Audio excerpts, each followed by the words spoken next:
और जब श्री दुर्वासा जी परीक्षा के लिए आए, द्रौपदी माता ने अन्न खा लिया था, सब 10,000 ब्राह्मणों का भोजन हो गया था, सब जीम करके चले गए थे और वो अक्षय पात्र धो के रख दिया। और घर में बहुत बरकत होती है, जब रसोई के बर्तनों को साफ सुथरा करके आप भोजन होने के बाद उसी समय आप रख देते हैं। मत्स्य पुराण में वर्णन है, कभी भी बनाने वाले पात्रों में भोजन मत करना। लेकिन मैंने लोगों को कढ़ाई में जीमते देखा है और उसमें हमारी बहनें भी पीछे नहीं, सास बहू दोनों कढ़ाई में जीम रही थी। हमने कहा ये आप क्या कर रहे हैं? कहा वो तो ये तो बाद में मांजनी ही पड़ेगी, इसलिए अब थरिया काय के लिए बिगाड़े हैं। 100 आलसी जाते हैं तब एक एक पैदा होता है ना। कभी भी बनाने वाले पात्रों में भोजन नहीं किया जाता। याद रखिएगा, कभी भी जूठे बर्तन रसोई में छोड़े नहीं जाते हैं। रात्रि के बर्तन रात को साफ करो और दोपहर के बर्तन 3 बजे भगवान के उत्थान का समय होता है।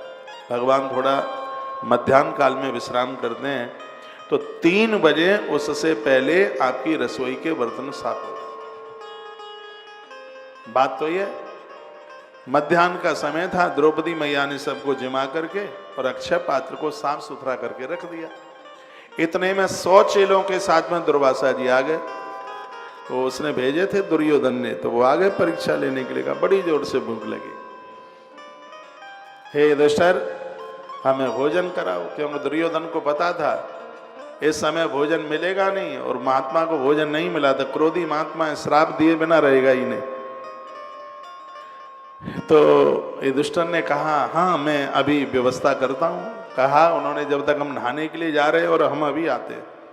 युधिष्ठिर दौड़कर द्रौपदी के पास पहुंचे और कहा देवी आज तो बहुत बड़ी मुसीबत हो गई, और एक बात मैं आपको कहूँगा, पत्नी वह है जो अपने पति को मुसीबतों से बचा लेती है। एक बार के लिए सब आपको छोड़ देंगे, लेकिन ऐसी पत्नी है जो अपने पति का संग नहीं छोड़ती, वो छाया की तरह रहती है अपने पति के साथ, वह है देवी। जहां 4 की बात कही गई है उसमें इसका भी नाम आता है, धैर्य धर्म मित्र और नारी पत्नी। एक चौपाई बोले, आपत्ति में 4 की परीक्षा होती है। धीरज धर्म मित्र और नारी, धीरज धर्म मित्र और नारी, आपत्ति काल रखे उजारी।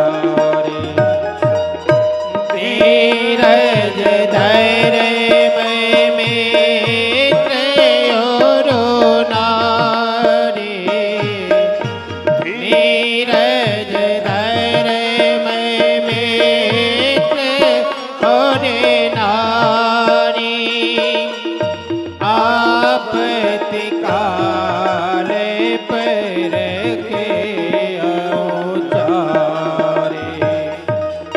धीरज धर्म मित्र और नारी, आपत्ति काल पर रखे उजारी।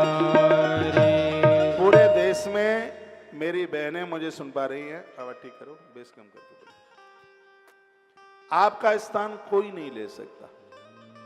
जिस पति के साथ 7 भामरें पड़ी हैं, जिस पत्नी की, उसका स्थान लेना किसी के बस का ही काम नहीं है। कोई दुनिया में है ही नहीं जो उसका स्थान ले ले, कोई मतलब ही नहीं उठता। पति की परेशानी आपकी परेशानी है, उसका सुख आपका सुख है, उसका दुख आपका दुख है, उसकी भव्यता ऊंचाई ये आपकी तरक्की है। जिस पति का नाम होता है, पत्नी का संग ही नाम जुड़ता है। आप भले ही मास्टरनी नहीं है, लेकिन आपका पति मास्टर है तो अपने आप तुम मास्टरनी बन जाती है। भले ही आप डॉक्टरनी नहीं है, लेकिन आपके पति डॉक्टर हैं तो हाल ही आपको डॉक्टरनी बनने में देर ही कहाँ लगती है। आपका जुड़ाव धरती से है बिल्कुल। अपने पति के साथ आप जुड़िए। मैं द्रौपदी माँ की बात मैं कह रहा हूँ, और वो खाली माता द्रौपदी के ही लिए नहीं कथा है, वो कथा इस संसार की संपूर्ण नारी जाति के लिए कथा है। आप अपने पति से दूर मत जाइए। ठीक है, वो उतना सुंदर नहीं है, लेकिन वो हृदय से वो आपको बहुत चाहता है।